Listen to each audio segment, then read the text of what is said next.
જય સ્વામિનારાયણ। હું હરિકૃષ્ણ ભગત, ગરડા મંદિર દેવ પક્ષ। આજે બનાવ બન્યો તે એક પાયા વિહોણી વાત છે। એ બનાવ મને ફસાવા માટે બનાવ્યો છે।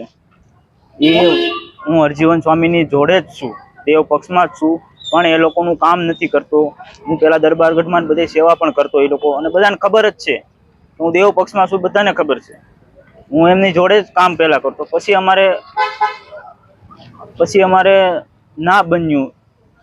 અમુક કામ એ લોકો કહેતા એ મારાથી નતા થતા, એટલે પછી અમારે આમ ટસલ થઈ, બોલાચાલી થઈ। પછી અમે ઓછું કરી નાખ્યું, એટલે એ લોકો એ દાજ રાખી મારી ઉપર, અને આ બધું મારી ઉપર કાવતરું કર્યું છે।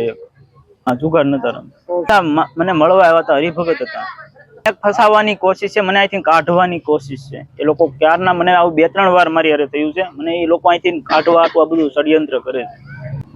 હું આયર છું અને આયના સમાજના લોકો મને સપોર્ટ કરે છે। એ લોકોને નથી ગમતું હું એની હારે બેઠું છું, કાંઈ એ લોકોને નથી ગમતું। એમની સામે હું પાવરમાં રહું, એ લોકોને નથી ગમતું। હા, આગળ હું કરીશ।